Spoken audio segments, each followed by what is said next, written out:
Barak Yahweh Alam. Shalom, righteous family. Welcome back to True Talk. Today I want to tell a story, a true story, of course, about two trees. Now, before I tell this story, why I think it's important to tell this story is when we read in the scripture, it in Proverbs, it tells the lazy man to go and pay attention to the ants. And they don't tell the lazy man to go and pay attention to the ants for entertainment, but for edification, for wisdom, for a lesson. It says, go and look at the ants, you old slugger. And it talk about how the ants does not have a captain or overseer, or for somebody to say, hey, get up and do this and do that, and to motivate uh, them or tell them to do this and that. The ants know what to do. They don't need nobody to say get up and look for a job, or the ants know what it needs to survive, and the ants go out and work without nobody holding his hand or overseeing it and telling it what to get and how to get it. The ants know what it needs. And by winter time, when it's too cold to go out or there's a lack of food, the ants has everything that it needs, because during work time, during the time where work was plenty, it got out and it worked. It made an effort.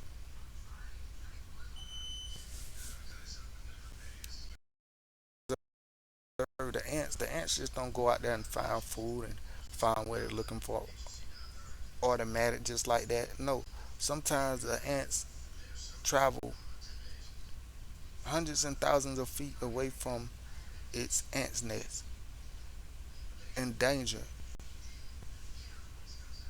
just to look for a piece of food or to bring just a little piece of something back. But over the time it stacks up, and it has nothing for want. It don't have any need, because it has everything it wanted or need. It went out, and even though it took effort, he may not got what he wanted. Maybe he wanted to find a lizard, but instead of lizard, he found a dead caterpillar, whatever it may be. Like it, it, it did what it had to do. So it's just wisdom in that, and the scripture use a lot of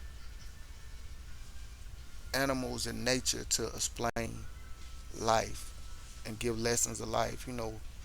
Messiah, our King Christ, he told many parables, and he used nature and trees. He talked about the fig tree.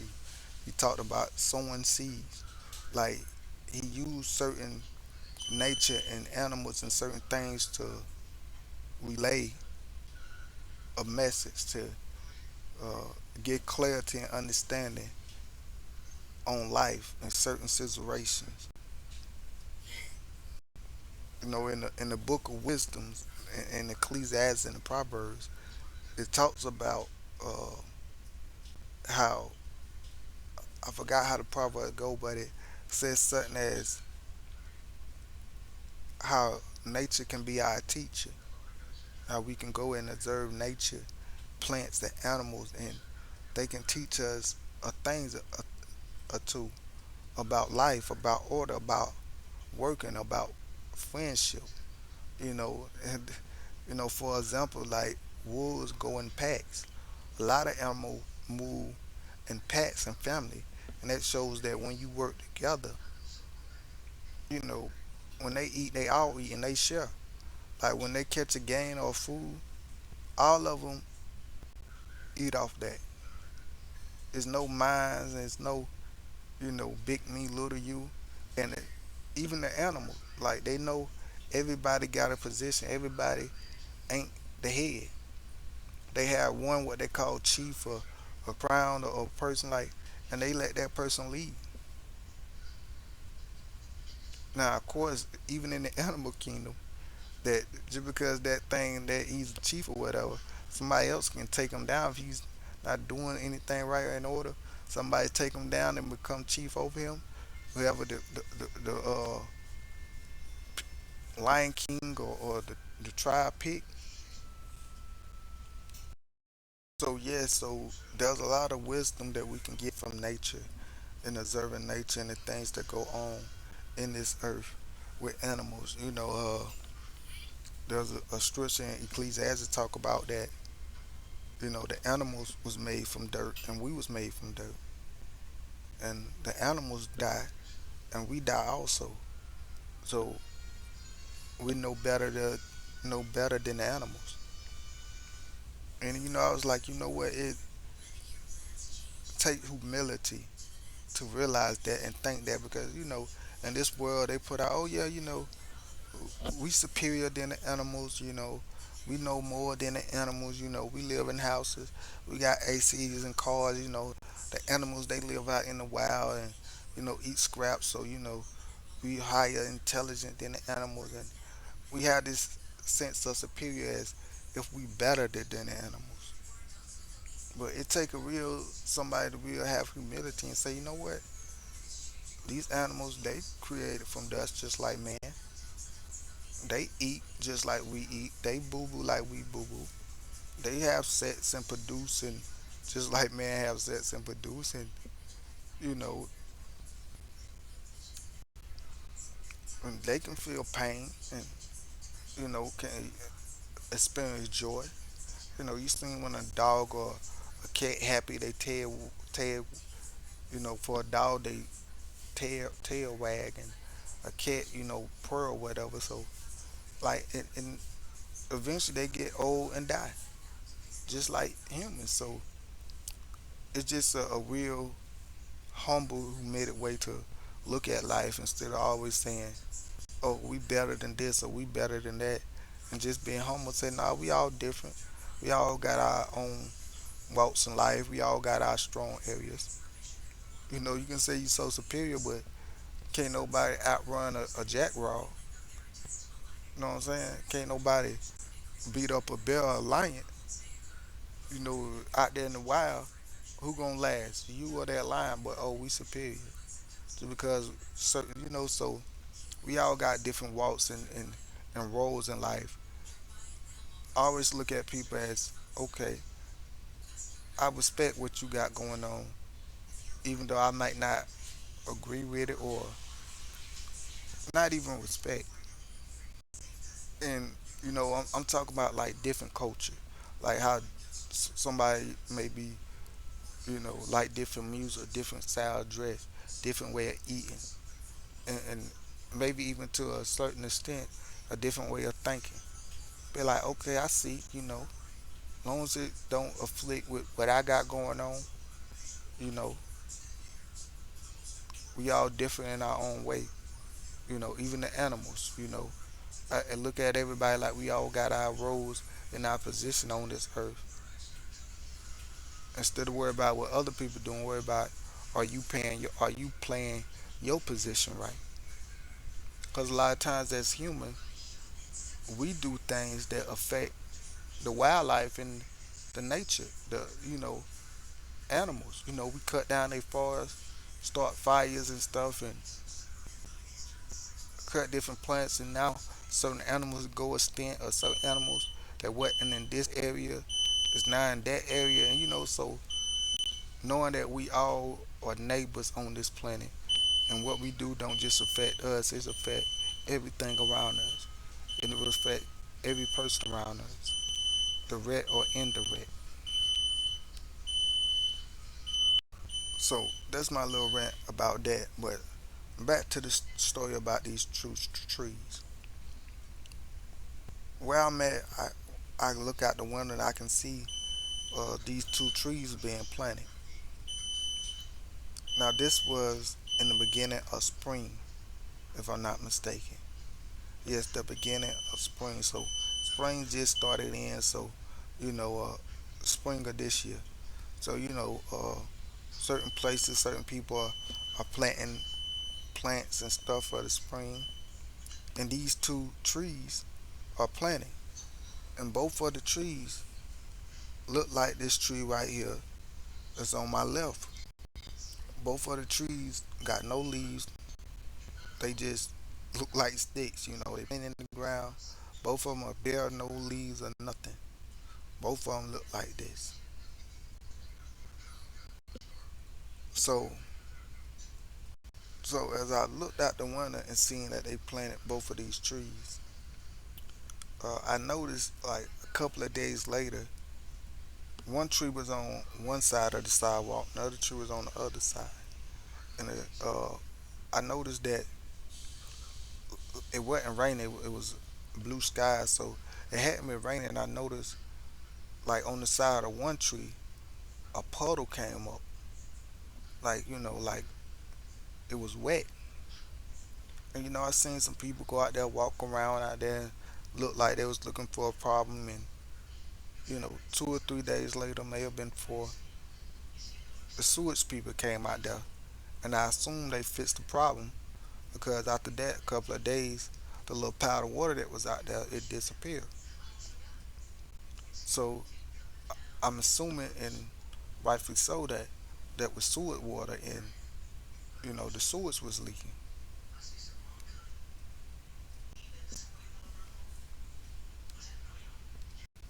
Now keep in mind, you can say was affected or by this sewer water. The sewer water was on. There's two trees, like I said, and it was a sidewalk in between both of them. One of the trees was on the side where the sewage water was there for a couple of days.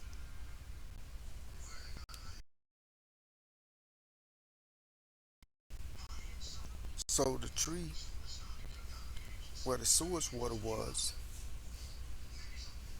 a couple of weeks later, started to bear leaves. I mean, like real quick. Like I look out the window, and one side would be one branch would be full of leaves, and a couple of days later, the other side would be full of leaves, and the tree just shot up like blooming, beautiful leaves everywhere. Had a little buzz of these flowers on it. It was beautiful, and a lot of birds would fly over the other tree. Now the other tree was still sticks, had no leaves on it, was still barren, and the birds would fly over that tree like almost like it wasn't even there to get to this tree that had all the leaves and flowers on it and bugs climbing on it like. And the other tree, you know, was just there with no, looked like it wasn't it like. I'm not gonna lie, I was saying, man, they should pull that tree up because it was just out of place. It looked it ugly. I don't like to call that ugly. It was just unappealing because everything else around it was green. Everything around it was bearing fruits, was blooming. It's springtime, and here go this tree, just like this. While everything else green got leaves on it, this tree ain't got one leaf on it. And this went on for about 3 months. 3 months, this other tree just booming with leaves and flowers and birds flying to it and on it. To the point I said, man, you know what? One of those birds gonna make a nest in that tree. But this other tree beside it looked like it couldn't grow at all. Didn't have one leaf. Look, it was just out of place and unappealing. To the fact I was like, man, they need to plant another tree, pull that tree up or something because apparently something wrong with it. Like it's not bearing leaves. Like I felt like something was wrong with it. And anybody that had two eyes would look and say, hey, this tree on the right is doing what it should do, it's supposed to do, and the other tree is not.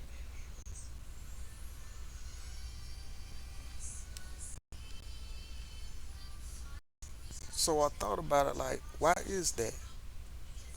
Why did this tree bloom up so fast and full of leaves, and the other tree seem like it's dead or it can't bear no leaves or anything on it?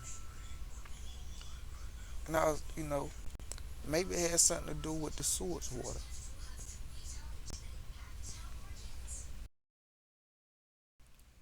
So as I continue to watch these two trees, I noticed, you know, after 3 months in the house, the tree that bare all the leaves and was fruitful and full of leaves began to die. And the other tree that had not one leaf on it, one leaf, little by little, start growing on the other tree that was bare. And eventually, the tree that had all the leaves on it died. And when I mean died, I mean died like even you can tell that the branch, like the whole thing was just dead. I don't know what happened to it, why it died, but the leaves grew up on it, turned brown, fell off, and it just died. Now, mind you, this is the beginning of spring when they planted, so 3 months and a half, this is in summer. So it's getting hot outside, summer just beginning, and this tree just withered up and died.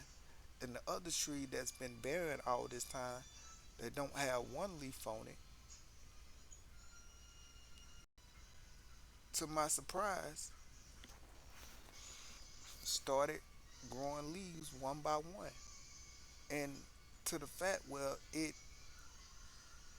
bloomed. Now it took its time, it was slow, like the other tree just bloomed up, but this tree, when I look out there every other week, it's another leaf, another leaf. But the tree became fully leaf.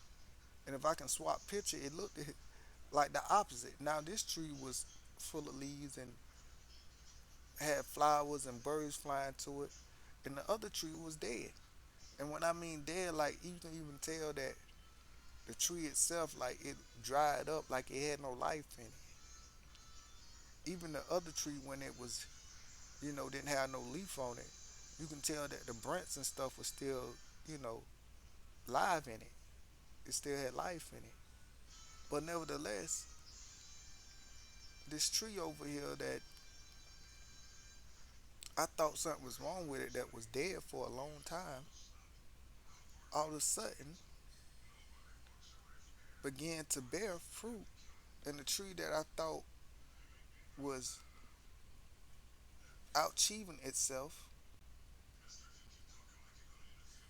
had no leaves on it. The tree that was once full of leaves had no leaves on it, and the tree that once had no leaves on it was full of leaves. And I said, huh. And I thought about it and I meditated on this.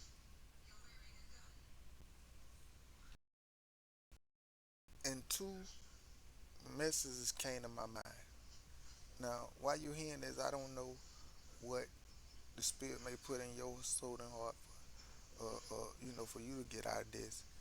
But two things came to my mind.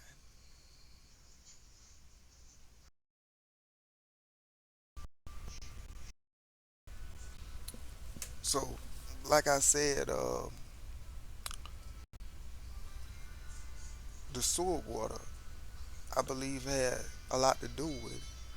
So, I'm looking at the sewer water as, yes, the sewer water has a lot of probably nutrient stuff in it to help the tree grow, but the sewer water is still sewage water. It's still a whole bunch of different people bowel movement. So I look at the sewage water as, let's say, the world and the riches of the world, the evil riches and gains of the world. Say something like selling drugs. Selling drugs, we know it comes with some perps. Lies money. Everybody like the dope boy. Not everybody, but you know, certain uh, neighborhood stereotypes. The dope boy got the money. He got the nice cars, nice clothes, nice chains. But usually that life in one or two ways. We can throw in, three or four ways, but mainly one or two ways: dead, or in jail. So even though it's a nice way to make money and there's a lot of perks, it's like sewer water. It comes with a lot of boo boo and smell, and even though it will help you to shoot up there like it helped that tree, it's not good to make it that way. We can name a whole bunch of stuff: having sex for money, prostituting, doing porn. Uh, trading in a life of being a wife and taking care of your family for your career. Uh, selling your soul to be music, to be rich in music. Rapping all type of things about drugs and killing to make a check. There's all type of things we can say is sewer water in this life. Where yes, it stinks. It don't smell good. It even look good when you really lift it up. It's like this is a disgusting way to make it. But guess what? A lot of people do it because just like this tree over here, it will help them get where they want to be fast. And this sewer water shoot it so much nutrients and whatever it had in there that this tree shot up quick, even before its time, I believe. To the fact it made the other tree look like something was wrong with it.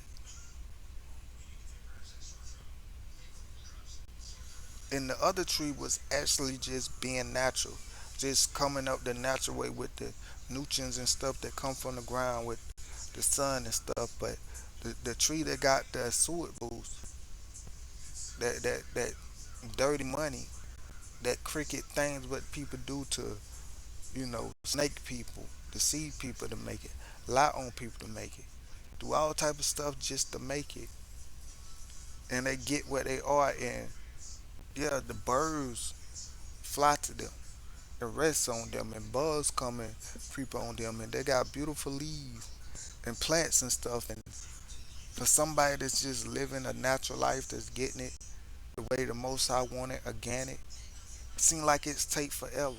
And we gotta watch this tree that's over here next to us that got that way through sewage water. We gotta watch the birds fly over us to sit on this tree. So everybody walk by and say, "Oh, look how beautiful that tree is. Look at all the leaves and stuff." And then they look at you as if you don't belong there. And even as I thought, like, hey, they need to pull that tree up. That tree, taking up space. That tree don't look good. That tree is not appealing. And even though it was like 3 months in the house, I'm pretty sure to this tree it felt like forever that it wasn't couldn't bear leaves, that it couldn't get itself together. And every day it had to live beside this tree full of flowers and blooms and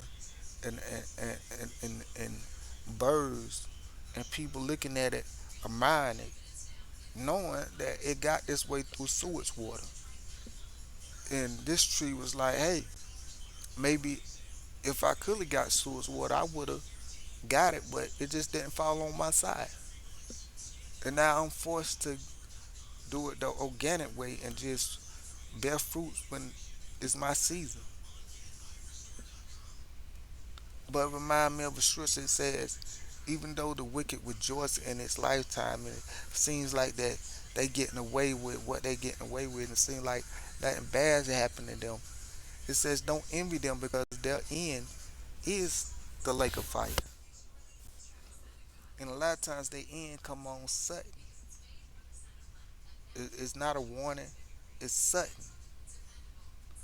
A drug overdose, a car accident, a shooting. Everybody just having a good time and shots roll out, and this person laid out on the floor like sudden their life is taken away.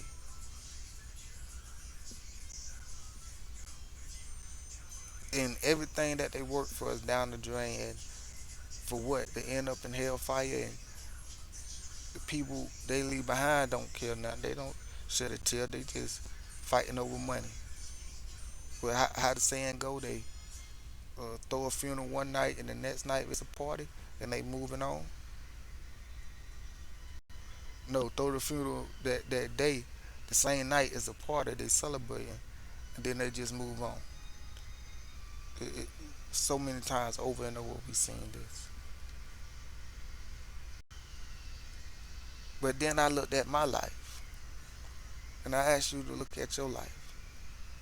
For all of us just getting it the organic way, the natural way, it's not gonna come up quick. It's not gonna be beautiful, and it's gonna take a while. And why we live over here looking like we ain't got a how the how the old folks say a pot to piss in the winter to throw it out. We ain't got nothing. We just struggling day to day, check by check. But we being faithful. As the scripture says, in due season, when your season come, we gonna reap the harvest. And even though this tree was not bearing fruits, this tree, even in the branches of it, had life in it. Now this tree that died, even the branch, you can tell was dead and didn't have life in it. So even through our periods of dryness or whatever, or not producing how we think we supposed to produce, we still got life. We still got value. Even though it may like look not to us like to people around us, but we know we rooted in organic soil. We rooted in the truth. We rooted into nature, into the most high. And no, it ain't gonna come up fast like every little leaf. One leaf come, another leaf come. And, I look out there and it see like it'll be 2 or 3 days and then another leaf will pop up.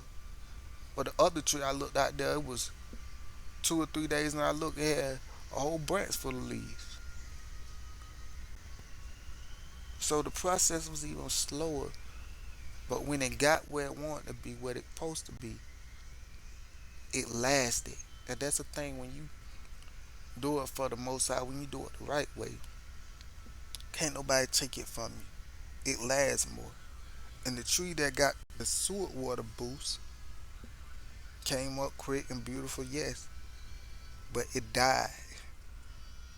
And while summer was just coming in, it died. And all the birds that used to fly over this tree to get to that one, they didn't have no loyalty to that tree. All the bugs or whatever, as soon as that tree died, and this tree started bearing flowers and stuff, guess what? The birds flew over this tree and went to the one that had the flower, just like they did that one.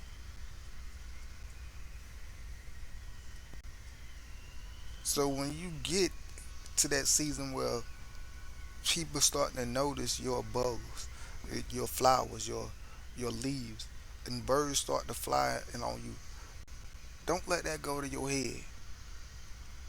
Don't say, "Oh, look at me." These things, because as soon as you die, these birds and bugs and people be admiring another tree. It's for the glory of the Most High, not for you, not for me, not for none of us. So always stay humble and stay committed to doing it the right way. So yeah, I seen the sewage water as a wicked way of coming up, and the faster that tree came up, it died. And the tree that did it the natural way, it took a minute, and I wanted to be pulled up, and I bet other people wanted to say this tree something wrong with this tree. This tree ain't producing. But in due season, it bared its leaves. And still to this day, now look out that window of that tree, still full of leaves, still bearing fruit because it did it the natural way, the organic way. Even though it took time, even though it had to look like something was wrong with it, while everything around it was green and blooming. So don't rush the process. Don't rush what you desire. Don't rush, especially because the scripture says when we seek the Most High, He'll give us our desires, man. And once you seek the Most High, your desire, man, won't be worldly things no more. It will really be to benefit the Most High and others. And everything that you get, you'll want to get it to help others, the less unfortunate, the needy, to bear good fruits, so someone can eat off those good fruits, not just to be seen, not just to say, "Hey, I can bear good fruits."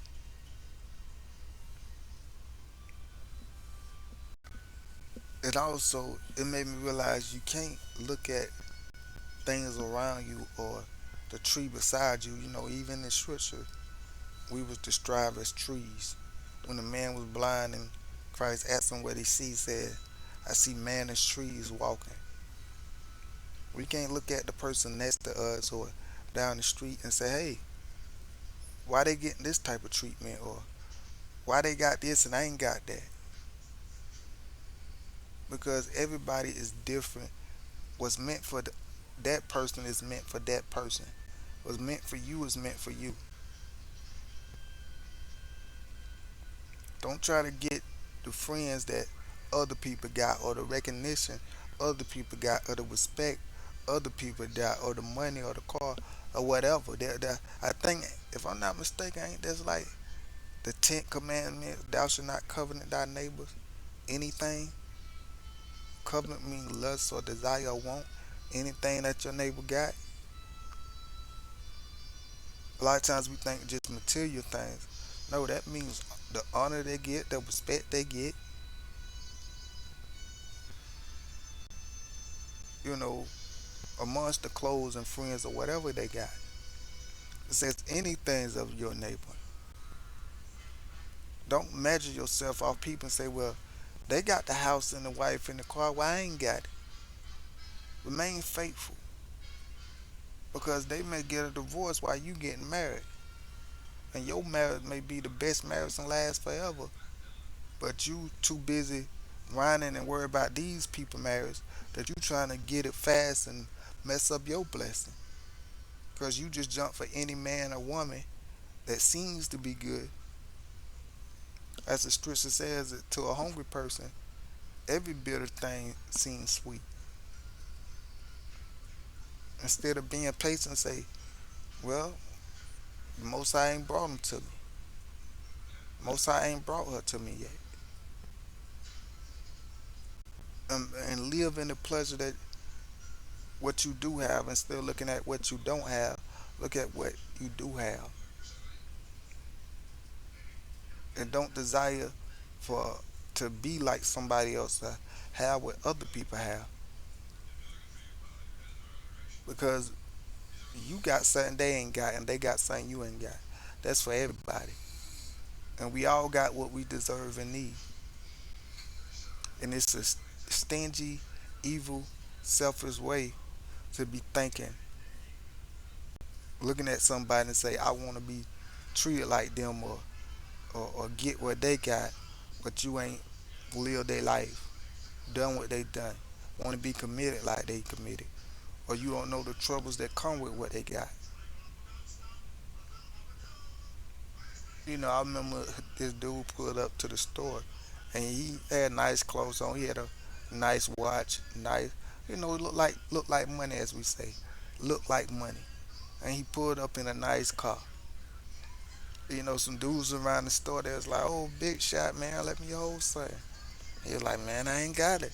They're like, "Oh, man, you always say you ain't got it. Look at you. We can smell the money on you. We know you got it." If you ain't got it, how you ride around in that nice car? If you ain't got it, how you got on those nice clothes with that watch? You know what I'm saying? If you ain't got it, how you got that big house on the hill? Yeah, I'm a little jet. I'm looking to see how this dude want to respond. And he said, so where you think the money going? It pays to have this house on the hill and this clothes and watch and nice car. You're like, you see where the money going? After it goes to all that, I'm broke. And the dude was like, yeah, I hear you. And I thought it was a nice little response, a nice little game he spit. Until I got older and I started living life. And people would see you in a nice car, they'll see you with a certain type of outfit, or they'll see your house and they'll say, oh, you got money. And you're like, no, I'm working, I'm broke as you. The money that I had went to this car, went to this house. That's how I'm able to afford this car and house. I'm balling, how they say, balling off a budget. Like, I wouldn't be able, like, it would be nice for, we got the type of money where we can have the nice house and nice cars and still have a bankroll full of money in our pocket. But most of the people that got the nice house and nice car, that's where their money going to. They working to maintain that nice house and that nice car. And I had to live and grow up and experience that, you know, and see people that I thought was had money actually started fellowshipping and living with them and realize these people they struggling about bills also. They lay on the bill also. They calling the rent people and asking for extensions also. But if you just see them riding by in this nice car, you'll never think that they calling the light bill people and asking for extension because they ain't got it. That they trying to work overtime to make this payment on this car. And then I start realizing, oh, some people are just living stressed out like this just so other people can think that they got it like that. They could size down, get a car that don't cost that much or a house that not that big, but they like the idea of looking like they got it. Even though they struggling like heck, working overtime and borrowing money, going deep in debt. And then people look surprised when they go bankrupt but they lose it all. They're like, man, how did that happen? I thought dude was doing good. Yeah, that's the thing. You thought, but you don't really be knowing how people be working hard to live up to appearance instead of living an organic life and letting it come slow and in the right way where it can be sustainable. Now these are two different trees, and yeah, when the other tree bloomed, it had beautiful leaves. But did it have certain type of leaves that the other tree had? No. And did that tree have the leaves like the other tree had that died, that got all the leaves now? No. But but both of the leaves was beautiful. Both of the flowers were beautiful, even though they was different. So be happy with what you got. It's how one got it and one didn't got it. So that's the two lessons I had got out of. But uh, what y'all see when y'all see these two trees, and when y'all know one sprang up fast from source water and died just quick, and the other one took his time but still lasting to this day.